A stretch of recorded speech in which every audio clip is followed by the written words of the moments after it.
Grabar en el. Sí, lo que estamos tratando de hablar un poco sobre lo que se entiende por altas capacidades aquí en El Salvador, que somos la mayoría que estamos por acá. Tenemos un concepto de altas capacidades que se viene dando de otros países. Obviamente tenemos otros países mucho más desarrollados con este tema y por eso queríamos o queremos empezar a aprender juntos sobre lo que se puede entender de las altas capacidades. Em, Vamos a iniciar. Acá, listo, que se me estaba moviendo la imagen. Bueno, ¿por qué lo he llamado el mapa del talento? Primero, porque yo creo que las altas capacidades por sí solas no tienen un sentido si no desarrollamos ese talento que generan las altas capacidades.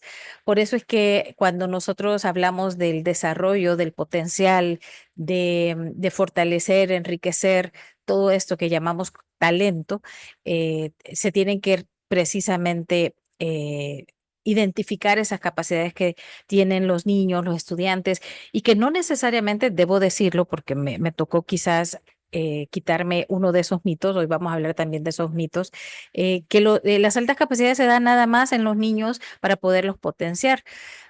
Una de las cosas que le ayuda a cualquier persona es conocerse a sí mismo y tal vez a veces uno dice, pues fui alguien, qué sé yo, con una alta capacidad en esto, no la desarrollé, pero no es tarde para empezarlo a hacer. Pasa así, conozco a una persona que se dio cuenta que tenía autismo ya como 30, 32 años, y eso le abrió la mente, se aceptó más y dijo, bueno, soy así, me acepto y mis límites se me van a ir quitando porque ya sé de lo que soy capaz y de lo que no soy capaz. Así que eso es el objetivo de este webinar, es hablar con ustedes sobre el mapa del talento. Es un recorrido que vamos a dar por esa concepción. Son 3 webinars que vamos a ir desarrollando. El primero es precisamente quitarnos los mitos, eh, tratar, porque no es así nomás, tratar de definir el concepto de altas capacidades. Quizás en otros países, insisto, se le llama de otra forma. Acá en El Salvador ya existe el tema de altas capacidades en la ley Crecer Juntos, que es la que nos ayuda a nosotros a atender a la niñez y a la juventud en cuanto a todos sus derechos, y por eso es que creo yo que es un tema como tal. Por tanto, el primer webinar que vamos a ver es precisamente el de concepciones y modelos de las altas capacidades. Vamos a comprender eh, cómo podemos interpretar ese concepto de altas capacidades, cuáles son los modelos que nos van a ayudar a comprender mejor si identificamos a un niño. Aquí tenemos madres y padres creo, en su mayoría son madres de familia, que les doy la bienvenida también. Tenemos solo un padre, creo yo, solo Leo está por aquí de papá. Y pues tal vez encontrar eso que a veces nosotros no comprendemos en nuestros hijos. En el lugar donde yo trabajo, en Los Castaños, se logran identificar este tipo de estudiantes que tienen una alta capacidad y esa quizás es la primera venda que nos tenemos que quitar de los ojos. Decir altas capacidades no quiere decir que son capaces en todo, sino que tienen una destreza más allá de lo normal. Por tanto, vamos a iniciar. Bueno, ya me conocen, soy licenciada en enseñanza de la matemática, también en teología, que es otra de mis pasiones, y pues me he dedicado precisamente a estudiar esa parte que me ayuda a enriquecer mi comprensión de lo que yo veo en los niños. Por lo tanto, saqué en la UNIR de México la tecnología educativa y en la UNIR de España, que es la única maestría que tiene un fundamento muy bueno porque estamos con aquellos que han escrito sobre altas capacidades, Javier Turón, Roberto Ranz, el propio Renzulli ha apoyado a UNIR de, mm, de España en desarrollar este programa de altas capacidades y desarrollo del talento. Y actualmente, pues, digo, yo tengo que hacer algo y dejar algo a la sociedad más allá de lo micro, pues estamos tratando de estudiar la maestría en política educativa y lograr dejar algo a nivel de sociedad y de país. Por tanto, vamos a iniciar con qué creemos nosotros o qué es lo que se nos presenta en el día a día como docentes o como padres de familia y madres de familia y que podríamos detectar algún indicio de que hay una alta capacidad en el estudiante. Les cuento dos casos. Elena es una niña de 10 años con un coeficiente intelectual de 136. Tiene unas habilidades sociales pobres y pocos amigos, no tiene hobbies, no participa en actividades extracurriculares, pero es muy buena estudiante, pero no se puede decir que es excepcional. Es una niña, sí, con un CI que se lo ha dado un test, pero fíjense que su parte social no es muy buena y tampoco es brillante. Sin embargo, tenemos a Mario, bueno, perdón, que ella es Elena, también tiene 10 años y está en la misma escuela que Elena. Tiene un CI de 120, es decir, un poco bajo, ya 136 es arriba del promedio. Tiene un gran talento como violinista. Su profesor cree que tiene potencial para realizar una carrera musical. Es muy popular, muy querido y uno de los dos alumnos con mejor rendimiento de la clase. Y con estos dos ejemplos quiero iniciar esta plática que tenemos. ¿Cuál de los dos tiene alta capacidad? ¿Ok? ¿Desde qué perspectiva, desde qué lupa voy a dar yo una identificación? Voy a lograr ver si es Elena o si es Mario quien tiene alta capacidad. Cuando decimos alta capacidad es porque realmente se dan ciertos como títulos a nuestros hijos o a nuestros estudiantes sobre cuando son arriba de lo normal. Y una de las palabras que se usa mucho en esto son la superdotación o la alta capacidad. ¿Ok? Nosotros decimos, es que este niño es superdotado o este niño realmente es alta capacidad. ¿Será que hay cosas diferentes entre la superdotación y la alta capacidad? Otro mito que tenemos es que su hijo será superdotado, pero eso no quiere decir que tenga necesidades especiales. ¿Ok? Es como, no, por el contrario, si su hijo es superdotado, no necesita nada. ¿Ok? Y lo otro, una de las grandes minas, creo yo, del talento en general de los niños, es no se preocupe, con el tiempo se le va a quitar y se va a normalizar. Usted déjelo en un colegio y ahí lo van a arreglar para que sea normal, ¿ok? Entonces, cuando nosotros vemos este tipo de mitos, que es lo normal, y quizás sobre todo en esos países donde se habla de un concepto que no conocen, se habla de este tipo de estudiantes que viene de estar aburrido, de estar muy inquieto dentro de clase, de que no haya que hacer porque él ya terminó, su cerebro va a una revolución bastante fuerte en comparación con la normalidad. Y será el deber de tanto los padres como los profesores y los guías de estar pendiente de este tipo de luces que puede dar un niño. Les recomiendo, si no la han visto, es una película que se llama Gifted. Es de una niña precisamente em, con altas capacidades en matemática. Es una belleza de película, se lo recomiendo. Se llama Gifted, que es el término que se usa en Estados Unidos para la alta capacidad. Si nosotros traducimos gifted en Google, en el Google Translator, nos va a salir superdotado. Pero la parte de España y la parte de Latinoamérica no nos gusta ese término, porque superdotado es como que tuviera un superpoder, ¿verdad? Es como que fuera algo superior. La palabra super nos hace como que el niño está arriba de. Y realmente lo que está sucediendo es que el gifted, que es la palabra es un niño dotado nada más. Y un niño dotado es alguien que se le ha dado un regalo. Es un don el que tiene. La traducción de gifted es precisamente esa. Las altas capacidades surgen definitivamente en Estados Unidos, donde se ha hecho una investigación desde los años 60. Ya vamos a hablar un poco de los modelos.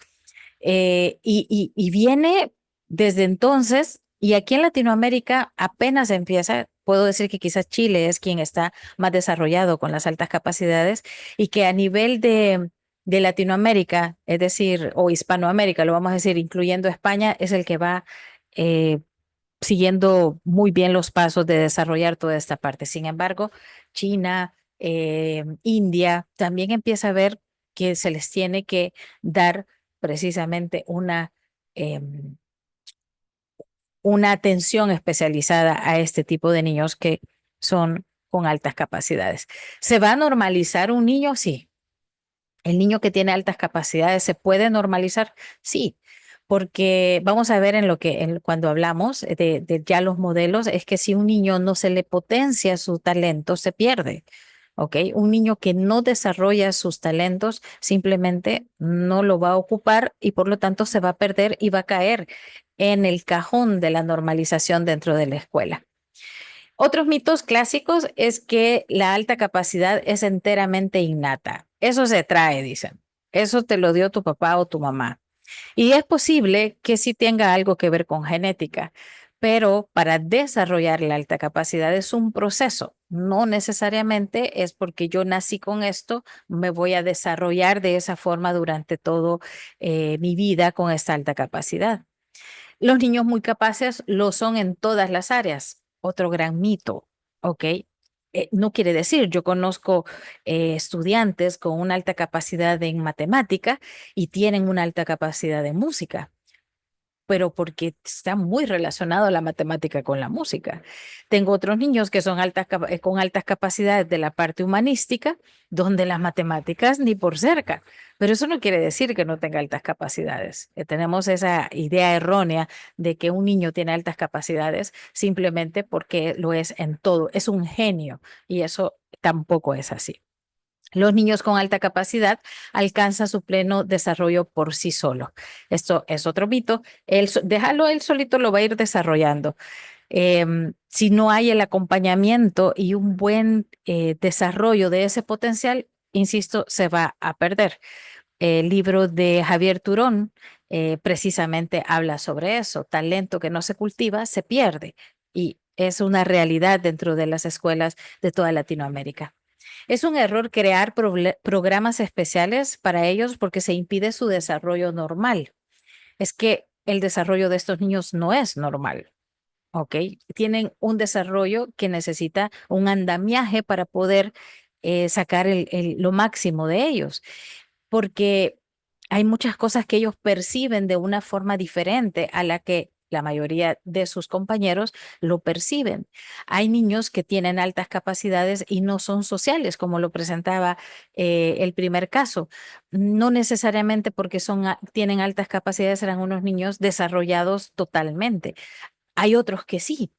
A lo que vamos y regresamos, como siempre lo hemos dicho en nuestros webinars diferentes con otras herramientas, es que es un aprendizaje totalmente personalizado. Cada quien tiene su propio estilo de aprendizaje y si tiene aún más altas capacidades, será un niño que necesita un apoyo totalmente diferente.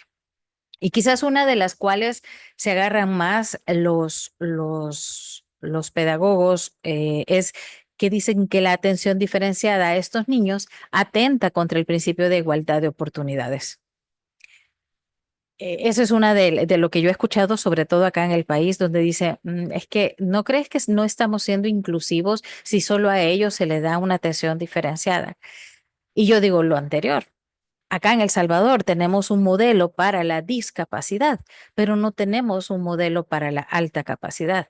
En el país, en El Salvador, está en la ley Crecer Juntos que hay que dar las estrategias y toda la metodología necesaria para las capacidades especiales, para las necesidades especiales, perdón.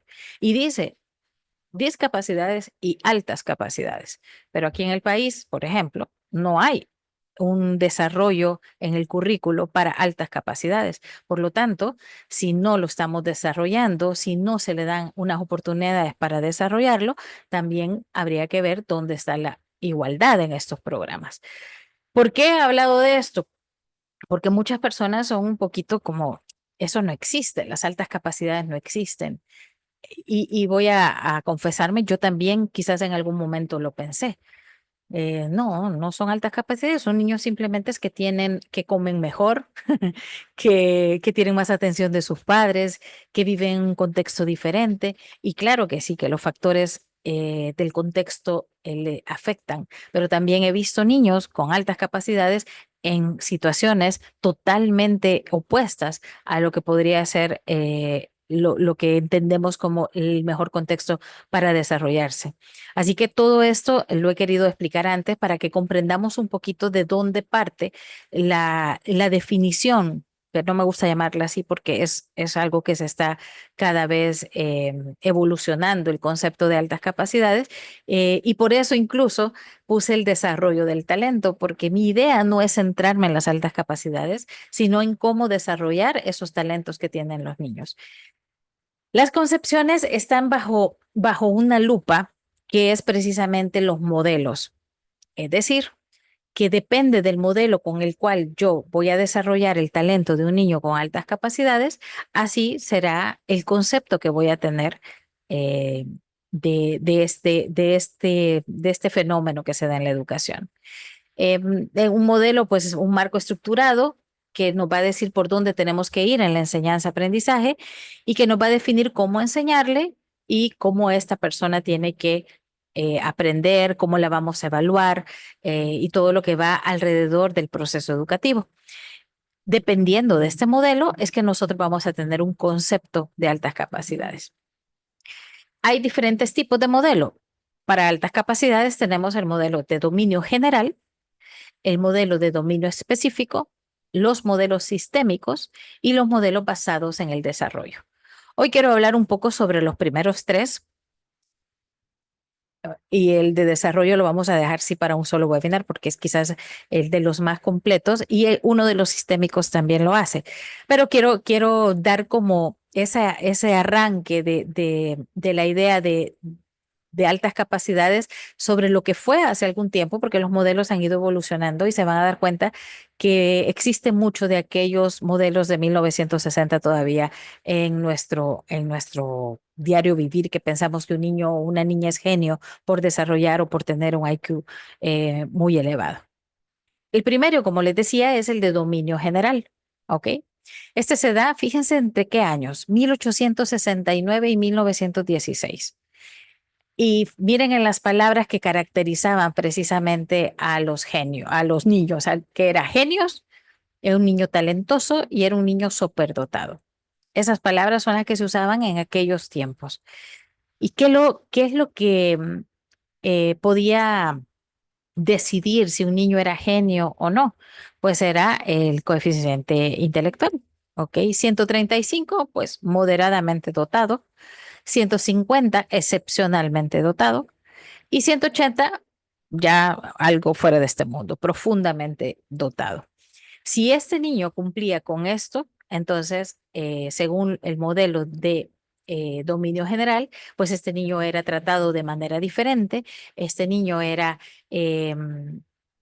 puesto en un tipo de enseñanza diferente para poder lograr sacarlo de donde estaba, de su estabilidad, y lo sacaban y lo trataban de potenciar solamente, eso sí, insisto, si iba del 135 hacia abajo. Este es un modelo que, como les repito, fue en los años, casi estamos hablando de más de 100 años, pero que todavía sigue vigente en muchos países. Cuando hablamos de dominio específico, les vamos a mencionar a Louis Thurston de 1938, donde él ya no habla de un dominio como tal, sino de diferentes dominios. Y aquí sí ya como que vamos comprendiendo un poco nosotros, porque nosotros ya somos de la nueva era, donde decimos, bueno, hay niños que tienen una comprensión verbal mucho más alta que otros, una fluidez verbal, tienen una habilidad numérica, una velocidad para agarrar todo, como decimos, al aire, hay un razonamiento inductivo, tienen una habilidad para tener la parte espacial muy desarrollada, y otra que es quizás una de las que siempre ha quedado en nuestra idea de un niño genio, es cuando tiene una memoria increíble. ¿Verdad? Cuando un niño tiene la capacidad, por ejemplo, siempre decimos un niño de 8 años que se aprende las tablas o que se sabe las tablas de multiplicar, o de 3 años, 4 años, ya sentimos que es un niño genio, porque está desarrollando una de las una de esas capacidades memorísticas. Y por otro lado, tenemos en 1966, fíjense que los diferentes espacios que se van dando con, entre modelos ya se van haciendo un poquito más cortos los espacios en los cuales se van desarrollando. Y esto más que todo es cuando en este, se me perdió acá está, en este tipo de modelo se empieza a ver la inteligencia fluida y la inteligencia cristalizada. ¿A qué nos referimos con eso? Bueno, la fluida es esa precisamente que es flexible, que es una capacidad de pensar, ¿verdad? Razonar, de ver cosas abstractas y comprenderlas. Y esto sobre todo se da, en nosotros se da a muy temprana edad y a medida vamos creciendo, se nos va quitando esa parte porque empezamos a tener ideas preconcebidas sobre algo, pero cuando es un niño, el niño tiene una capacidad de razonar y de tener curiosidad precisamente porque no hay prejuicios sobre él. Esa inteligencia es esa fluida, un rompecabezas, ser creativo, todo eso está dentro de la inteligencia fluida. En cambio, la inteligencia cristalizada, pues es aquello que vamos desarrollando nosotros con el tiempo y que se nos queda acá, ¿verdad? Por ejemplo, voy a decir algo, andar en bicicleta. Usted agarra la bicicleta, se sube y siempre va a poder andar en bicicleta porque tiene una experiencia cristalizada, porque ya la tiene dentro de usted y solamente tiene que practicarla. Esa es la diferencia y aquí es cuando se empieza a diferenciar entre esa inteligencia que usted puede desarrollar y esa que ya la trae porque ya tiene estas experiencias diferentes. Les decía que este era el dominio específico. Recuerden que tenemos dominio general, dominio específico y vamos ahora con los modelos sistémicos, que personalmente creo que son los que nos dan o nos deberían de dar ese plus para poder atender a los estudiantes, a los niños y jóvenes. Luego vamos a ver el otro tipo de modelo y hoy nada más mi idea es presentárselos porque luego me voy a quedar con estos dos precisamente en el último webinar para desarrollar cómo deberíamos de identificar y atender a estos estudiantes. En los modelos sistémicos no depende de la inteligencia como tal, depende del proceso con la cual todo lo que está alrededor de una alta capacidad se puede poner en armonía. Y nos los presenta precisamente Joseph Renzulli, que es uno de los pedagogos que más ha investigado sobre este tema, es estadounidense y es el que actualmente está vigente en España, en Estados Unidos y en la mayoría de países. Tiene un sitio donde precisamente hay estudiantes de todo el mundo que hacen una especie de, no voy a decir diagnóstico porque realmente es una identificación lo que se hace, pero se hace un test para saber qué tipo de alta capacidad se tiene y lo ofrece para diferentes tipos y niños, ¿verdad? Y ahí en ese sitio de Renzulli tenemos varios tipos de estrategia, actividades con las cuales potenciar precisamente esos talentos. Y Roberto Stenberg, que es para mí una maravilla lo que él propone, porque es como que trae todo lo que les acabo de mencionar y lo pone en un solo modelo, ya nos presenta algo un poco más integral que creo yo que funciona muy bien en nuestro ambiente. Debo decir, antes de continuar a explicar estos dos, que mi idea de hablar de altas capacidades no es replicar uno de los modelos dentro de nuestro contexto. Por el contrario, es tomar lo mejor de ellos para poderlo contextualizar en El Salvador, en México, en Colombia, donde sea. Mi idea no es presentarles esto es el mejor, sino que se conozca y que uno pueda decir, creo que lo de Renzulli me quedo con esto, lo de Sternberg me quedo con esto, creo que yo voy a trabajar mejor con la parte del IQ. Todo eso es una elección siempre y cuando se conozca. Si se desconoce, ¿cómo lo podríamos aplicar? El primero que quiero hablar es el de Renzulli. Eh, Personalmente es el que creo yo que se puede aplicar de una forma mucho mejor. que va en estos tres anillos, así que se le llaman a lo que nos presenta Renzulli. Realmente es todo un modelo, así se le llama modelo de los tres anillos, y nos presenta eh, esta capacidad que debe de tener un estudiante de estar por encima de la media. Eso es un requisito para el modelo de Renzulli. Si un niño está por debajo de la media, difícilmente va a tener un compromiso con el cual poder desarrollar un talento. ¿Por qué? Porque el talento surge de la facilidad con la que se le dan algunas cosas.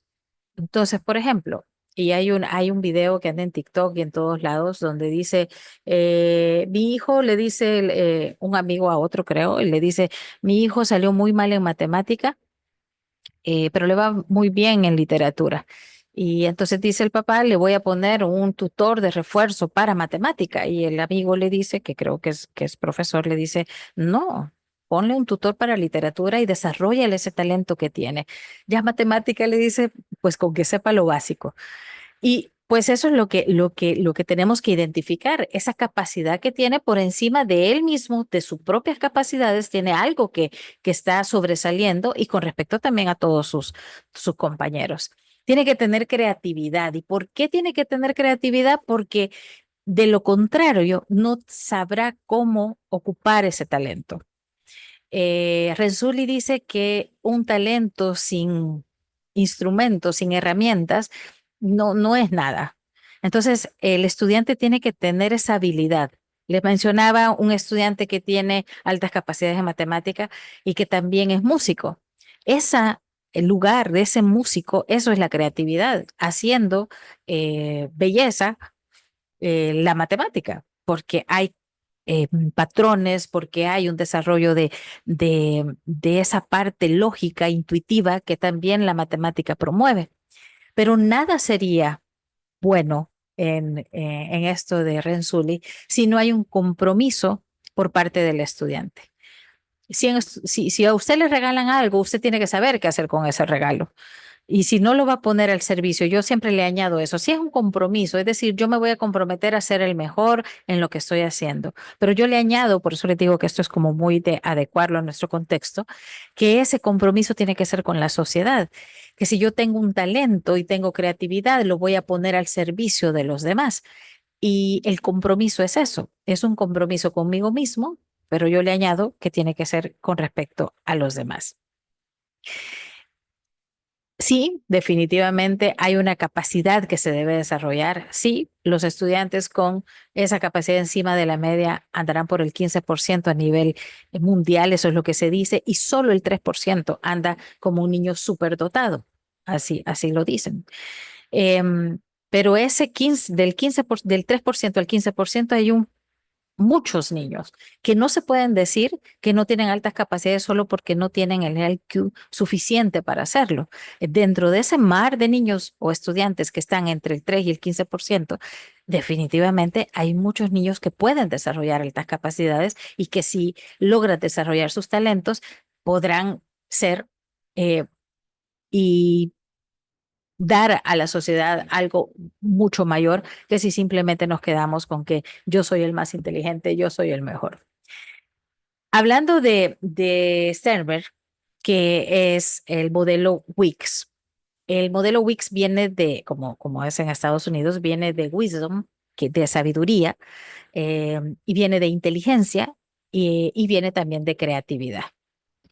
Esto lo que promueve es que esa sabiduría que yo puedo llegar a tener junto con la creatividad. Miren cómo se complementa un poco el de Renzulli con el de Sternberg. Junto a la inteligencia, yo lo que hago es entrelazarlas y poder crear un liderazgo. Entonces, fíjense cómo tiene muchas cosas en común. La creatividad, la inteligencia, bueno, ya nos decían la creatividad y el IQ, pero aquí nos dice Sternberg la sabiduría para saber qué hacer con mi regalo, con ese don que se me ha dado. Y lo encierra en el liderazgo que pueda llegar a tener, ya sea en su comunidad, a nivel de sociedad, a nivel de país, los cambios que esta persona o este niño puede llegar a hacer, necesita precisamente la sabiduría. Y por eso es que muchas veces cuando pensamos en sabiduría, eh, pues tenemos que pensar en eso que me hace capaz a mí de tomar decisiones basado en lo que sé, en lo que he experimentado para el beneficio del bien. Por eso tengo una tendencia más yo a este modelo porque pone ese plus que les decía de Renzulli al servicio de la sociedad. Esto, la sabiduría tiene que ser algo que el niño, el estudiante tiene que saber desde el inicio que tiene que hacer algo para hacer el bien. Y no es tan fácil, porque en el fondo tiene una gran habilidad. Entonces, lograr que este niño sea íntegro es uno de los grandes desafíos que se tienen con este tipo de, de regalo que se le da.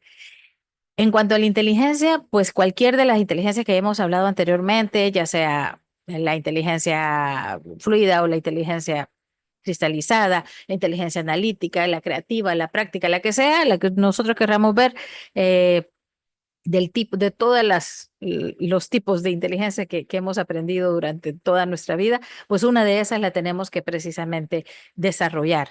Y la única forma de hacerlo es practicando.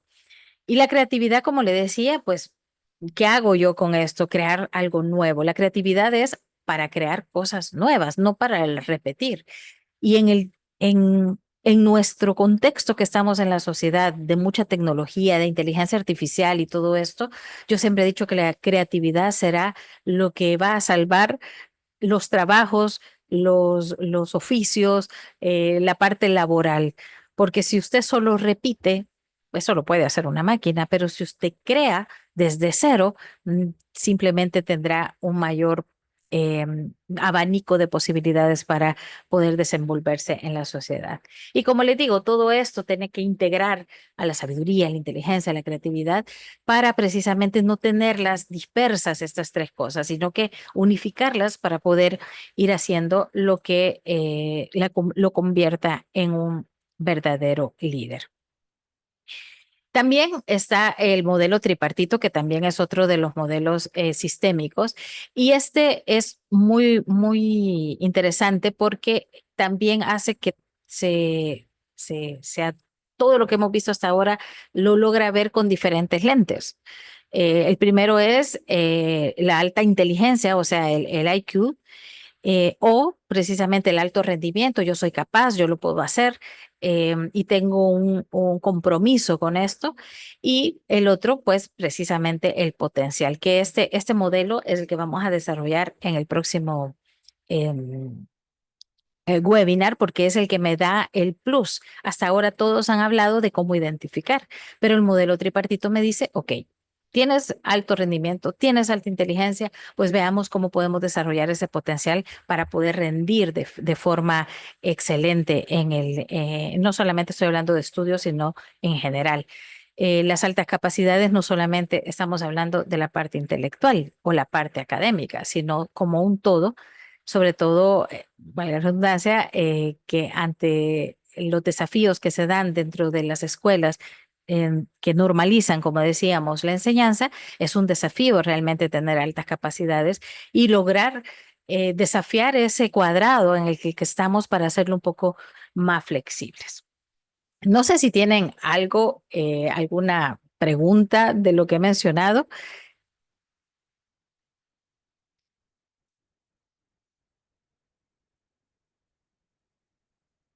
Quiero ver, ahí está en el chat. ¿Alguna pregunta que les haya surgido, alguna duda, alguna palabra que se les haya quedado? ¿Cómo hacer esto? Em, lo pueden poner en el chat, no es necesario que abran su micrófono. Yo quiero decir algo. Ah, sí, diga. Hola, Claudia Turcios, les saluda, buenas noches. Yo creo que precisamente el hecho de ver que somos unos cuantos conectados en este webinar quiere decir que definitivamente el país tiene que trabajar mucho en tema de altas capacidades, porque no está diseminado y si se está diseminando, se está haciendo, me parece que sí hay un esfuerzo muy bueno de las personas que han empezado, digamos, como como pioneros a trasladar los retos y la visibilización que tienen que tener los niños y niñas con altas capacidades, pero ya estamos en un momento en el que estamos descubriendo, detectando más y más y más y más, pero no todos saben identificar que se trata de eso. Llegamos a eso hasta que al final, después de sufrir un montón de cosas como ciertos retos psicológicos, sociales, eh, y ven a los niños y niñas como limítrofes en el sentido del desempeño social, pero no saben por qué. Entonces, hay un montón de cosas que siento que hay que más que tratarlos como niños que pueden hacer muchas cosas y hay programas para que hagan muchas cosas de muchos temas, creo que se trata primero de enfocarlo en cómo atenderlos en cualquier espacio, tanto educativo como de formación social, porque la gente no está preparada para eso. Entonces lo que sucede es que piensan que la alta capacidad es solo para darles más volumen de trabajo, cuando no se trata solo de eso, se trata de, Mm, de los niveles de comprensión, de dificultad, de análisis del mundo y del entorno. Entonces todo eso, o sea, el gran reto que tenemos nosotros acá es realmente estudiar el tema y aquí no existe ningún espacio donde se nos forme a los educadores ni a los padres en eso. Entonces, para formarse hay que salir, hay que ver lo que se está haciendo afuera y para traerlo acá va a llevar bastante tiempo. Entonces, vamos a tropezar bastante, ¿verdad? Porque en otros lados no se consiente esto como algo importante. Y acá en la escuela, en este caso en Los Castaños, sí nos hemos encontrado con los retos principales, que es realmente la autogestión personal de los niños. Y que incluso toda su capacidad, que es enorme, se ve minimizada por sus inseguridades personales, ujú. ¿verdad? Entonces, hay todo un tema acá, ¿verdad? Está muy bonito, me ha gustado un montón escuchar porque creo que lo primero que tenemos que hacer para potenciar todos sus talentos es potenciar su parte emocional, donde ellos crean que realmente ellos pueden llegar a eso que nosotros queremos diseñar para ellos. Entonces, aquí me parece que realmente los primeros que se tienen que formar son los papás, luego los educadores y luego educar a la sociedad porque no los comprende. Es difícil comprenderlos, o sea, realmente hay un montón de espacios y comportamientos que son disruptivos y nosotros no tenemos tolerancia a la disrupción. Entonces, hay un montón que hacer. Yo creo que si se unen estas pequeñas comunidades, se empieza a hacer un poco más el ruido, ¿verdad? De que esto es necesario. Así que yo realmente sí, la felicito un montón. Es una persona que realmente siento que está entrando como un poco más en las fauces, ¿verdad? De este tema. Y lo que nosotros vivenciamos, al menos día a día, sí nos da mucho que pensar en que este tema es para tratarlo por muchos años, hasta que logremos acá tener realmente programas que sí asistan a los padres efectivamente. Así que, no, gracias, Claudia, a mí me gusta mucho y me interesa mucho trabajarlo también en nuestro espacio y trasladarlo a la gente afuera, pues sería increíble que los espacios educativos tradicionales y no tradicionales conocieran más sobre esto en realidad. O sea, me parece un montón que hagamos esto quizás más seguido. Sí, la verdad es que la idea es esa, es dar a conocer, ¿verdad? Cada quien podrá empezar a hacer su propia idea, podrá empezar a reconocer.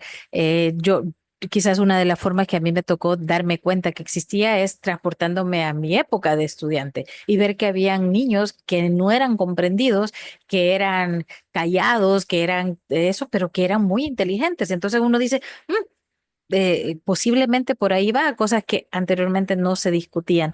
Son términos que pues, por el mundo globalizado en el que estamos, definitivamente tenemos una incidencia de otros países, pero eso no quiere decir que dentro de nuestro contexto no existan este tipo de capacidades. Como repito, mi pila, llamémoslo así, mi idea es compartirles a ustedes lo que existe, lo que hay, y cada uno lo vamos identificando, porque no es nada más la parte académica. Creo que, como decía Claudia, lo más importante es darle el soporte emocional y social a estos niños. Uno de los mitos también dice, no le digas que sos superdotado, esa es la palabra, ¿verdad? No le digas que tiene altas capacidades, porque entonces se va a creer y ¿verdad? Pues de eso se trata, que el niño tenga conciencia de lo que es y que no se sienta superior, porque el momento en que uno lo etiquete con esa palabra de superdotado, altas capacidades, podemos perder esta sensibilidad por parte de él. Todo lo contrario, es un trabajo que se tiene que hacer con los niños y con los estudiantes, que conozcan sus talentos. No sé si alguien más quiere decir algo. Irene. Irene levanta la mano y después. Tengo una pregunta. Sí. Ahorita me vino a la mente, por ejemplo, estos niños que a los 6 años, a los 12 años ya terminaron licenciaturas, ya están haciendo maestrías, ya están en otro nivel de estudios que un niño de su edad, ¿no? Ujú. Entonces, estos niños, niños con talento o niños as, es otra situación que se maneja. Fíjate que es así, es un niño con talento. Una de las estrategias con las cuales se les da atención es, se le llama currículum acelerado.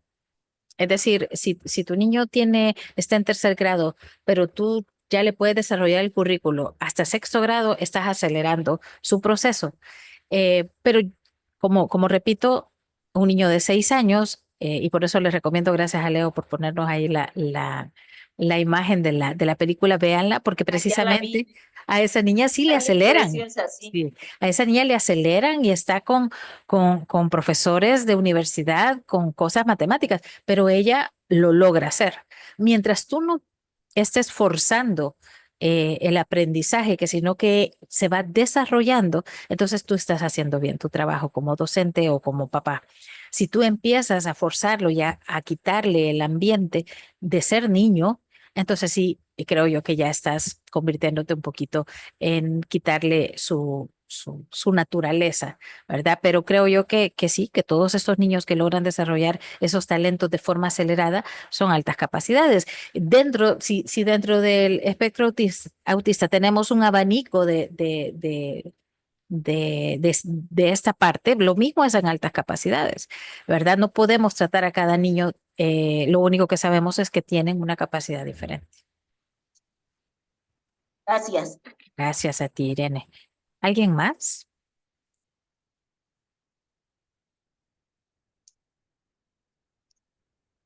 Ok. Bueno, aquí les dejo el próximo va a ser cómo identificamos a nuestros niños con talento. Ok, ya vimos, ok, pues ya Claudia nos presentó cuáles son los modelos, pero ¿cómo vamos a hacer para saber que realmente esto es así? Pues eso lo verá en el próximo capítulo.